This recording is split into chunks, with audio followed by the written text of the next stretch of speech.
Welcome to Hannity, and this is a Fox News alert. The United States, along with 5 Arab allies, launched a series of airstrikes against ISIS and al-Qaeda targets in Syria last night. Tonight we'll have complete coverage of what this means for the security of this homeland, as well as what it means politically. We'll check in with Colonel Ralph Peters and Alan West are just moments away. We'll also get analysis tonight from our political power players, including Karl Rove, Bob Beckel, Juan Williams, and even James Carville. But first, we turn tonight to the Pentagon, where Jennifer Griffin is standing by with the very latest regarding where things stand in this fight against ISIS tonight. Jennifer.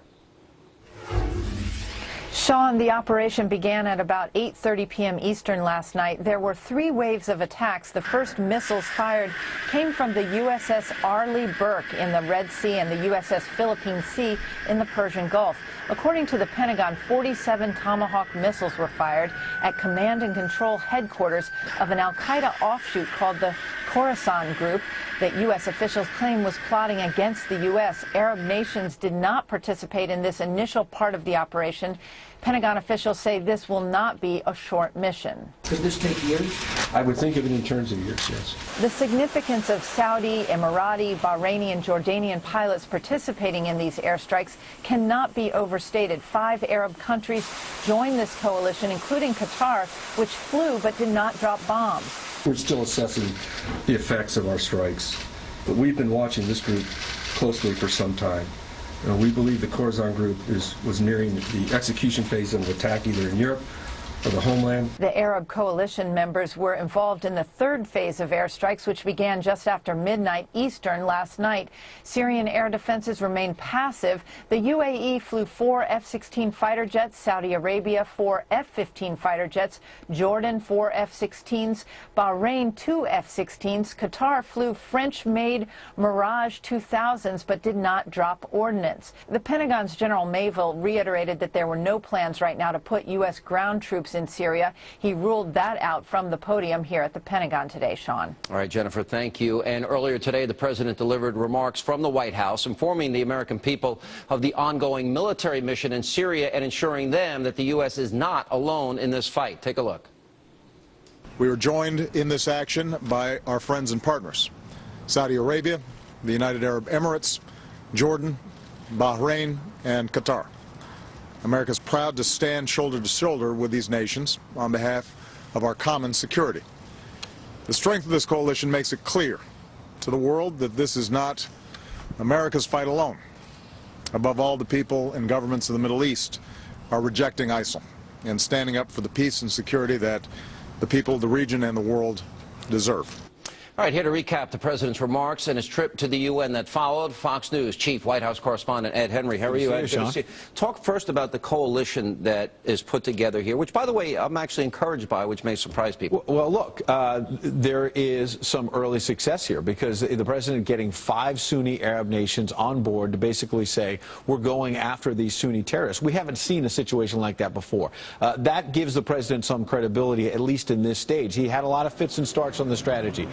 He had a lot of mixed messages that were coming out in the early stages. But if he can get this part right, we've heard from people all across the political spectrum, the head of the snake is in Syria, not in Iraq. We've had nearly 200 U.S. airstrikes in Iraq, and that's been effective in some ways, but Syria is the real battle. Has it really been effective? Because, I mean, the reports that we have, they haven't moved an inch in Iraq, and this has been going on for, what, 6 weeks now? Well, if you look at the fact that he probably stopped a genocide in northern Iraq with the Yazidis, the religious and ethnic minorities. That's important, right?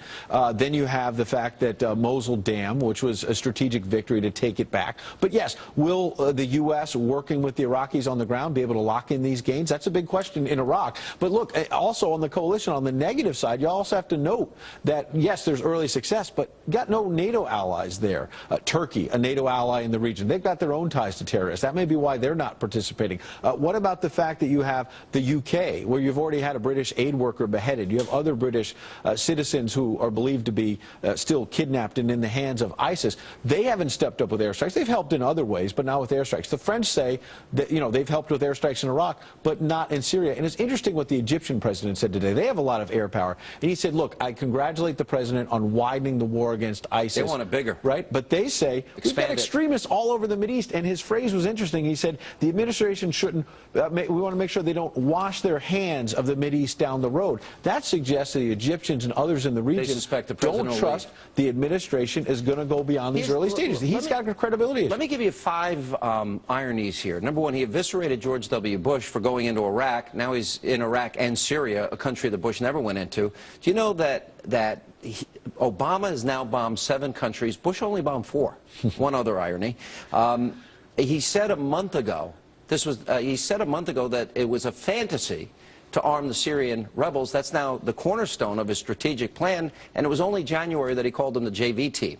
Right. So a really dramatic turnaround by the president. And why, knowing he has pressure on the political left, why would he move forward with this campaign? Well, American public opinion is out there for more action. The threat is real, but you're right, that runs a bit, counter to the narrative the administration was pushing, starting in January with the talk about the JV squad. But look, it was just in the last couple of weeks, as Homeland Security Secretary and others said, ISIS is not necessarily a huge threat to the American homeland. Now they're saying, well, this other side group, Corazon, they are a huge threat. There's an imminent threat, and that's what they're using to justify military action. Here's what we're going to say, I think we're going to learn in the next number of weeks and months. Is the president just checking the box? In other words, okay, I had to deal with the threat. The American people wanted it done. It's the lead up to an election. Or is he serious about defeating ISIS? That's going to be the big question. We don't know the answer tonight, but I will say that based on what we saw, we don't know yet what the final word is going to be. But based on what we saw last night, getting these 5 Sunni Arab nations should not be sneezed at. You acknowledge that it was an important early victory for the president, but you are right long term. Will he follow it up? That's the big question. A lot of past defense secretaries and a lot of military experts say this strategy alone won't work. So we'll see. I would bet you're going to need combat. And by the way, we'll see. And the president used Yemen and Somalia as an example, and there was an incredible report yesterday in the Associated Press about how it's not working in Yemen. Yemen is falling apart. It's falling apart. All right, Ed, good to see you. All right, and thank you. And also, although the president told the American people that we were not alone in the fight against ISIS in Syria, Charles Krauthammer, he was quick to point out the gaping holes in the so-called coalition on Fox and Friends earlier today. Let's watch this. We had essentially 3 nations in the air with us. What's missing here, of course, is Europe. There are no Europeans. I guess they were burned a bit with some of them, British, for example, with the Iraq War. But the big glaring absence is Turkey. Yes. It's right on the border of Syria. It's a NATO country. They have an interest in stopping ISIS. But they've been in a double game. They've allowed a lot of ISIS fighters to come in. Turkey has an Islamist government, moderate if you like, but they support the Brotherhood in Egypt and Hamas. So they're a little bit on the fence, and that's a huge loss for us in not having them. Here with reaction, Fox News strategic analyst Lieutenant Colonel Ralph Peters. Colonel, respond to Charles Krauthammer. You agree with that? Well, look, it'd be nice to have the Europeans on board. Turkey is essential, but Turkey's President Erdogan of Turkey, his sympathies are with the terrorists. He is an Islamist himself, not as extreme as ISIS, but he's more on their team than he is on ours. But, Sean, we've got to get a grip. Our memories are so short. I'm very glad the president put together this miniature coalition of Sunni Arab states. Remember in Desert Storm? George Herbert Walker Bush had a coalition that included a lot of Arab states. It was a Saudi brigade that spearheaded the drive into Kuwait City. A friend of mine was their brigade advisor. We had Syrian armor elements in Saudi Arabia. They didn't get into the fight. It went too fast. So this is not unprecedented. But, Sean, if I may, there's something that concerns me far more than that. In the euphoria, the delight of seeing all these cruise missiles taking off and the dramatic footage and the targeting footage, I think all the analysts and all of us have been missing one really big thing. These strikes last night were designed to limit terrorist casualties. These were not serious manful strikes. And I'll give you the evidence. Why did we go in at night? There was no air defense threat. Could have done it in broad daylight. If you wanted to kill terrorists, you would have hit those headquarters and compounds and logistics sites at 10 or 11 in the morning when they were crowded with leaders, staff officers, flunkies, etc. Instead, we hit empty buildings at night. We knocked down antennas. We blew out windows. That is not the way to defeat terrorists who behead Americans. We should have gone in the morning, gone in heavy, and kill. Let me give you the measure of success in airstrikes against ISIS. It is not knocking out windows. It is acres and acres of dead terrorists. Colonel, that is tactical success. If the president is using this as part of a comprehensive strategy to literally... He's not. Well, that's my point. To defeat ISIS, I'm on board. But if it is, as I suspect, that he's doing this to check the box, and he only has to do it for political reasons, and he needs to show that he's willing to fight them at least a little bit, and he won't listen to his military advisors and commanders, then I've got to ask, you know, does this make any sense at all to do it half-assed? That's what I'm concerned about. Well, I'm glad when this president does anything to stop terror. But he wants to wage war by measuring it out in teaspoons. And the cardinal advantage of a superpower, for God's sakes, is superpower. If you're going to go to war, you go to war to win. Small war, big war, doesn't matter. But there's all this, you know, modulated responses and graduated buildups. No. If the United States goes to war, we should fight to win. And I'm sick of hearing pundits in Washington who never served in uniform saying, oh, victory is impossible in the 21st century. Victory is always possible if you're willing to pay the price, if you're willing to be ruthless and ferocious and do what's right for our security and win. If we believe, Colonel, that they are evil, and they are, and they have the landmass, and they do, and they have the money, and they do, and they have the radical ideology, which they follow, then we're either going to have to fight them now or later. And later, they'll be much stronger. I think that is a great admonition, that if you're going to fight, there's got to be victory. I think Sean, Winston Churchill said the same thing. Yeah, well, it's a no-brainer. I mean, you don't have an army to mark time, you know, in formation. But my God, it's just stunning to me that we do face truly evil opponents. We're going to have to fight for a long time. And the president wants to nickel and dime. Says, we're going to train 5,000 members of the Free Syrian Army. And they're going to be ready in 10 months or a year, we hope. Meanwhile, ISIL, or Islamic State, may have 80 or 100,000 members. They are continuing to attract recruits like wildfire. And by the way, another thing we got to get over, this nonsense about there can't be any civilian casualties. War is ugly, sloppy, and messy, and sometimes there are civilian casualties, especially when your enemy uses human shields. If you're going to go after ISIS, you got to suck it up and do what's right. And by the way, civilian casualties, look what ISIS is doing. And it's actually gaining them recruits as they slaughter civilians. All right, Colonel Peters, well said. Thank you. And critics are also questioning the timing of the strikes in Syria. Concerns are now being raised about the action being way too little, way too late. Now take a look at what Ambassador John Bolton had to say about this earlier this morning on America's Newsroom. Take a look.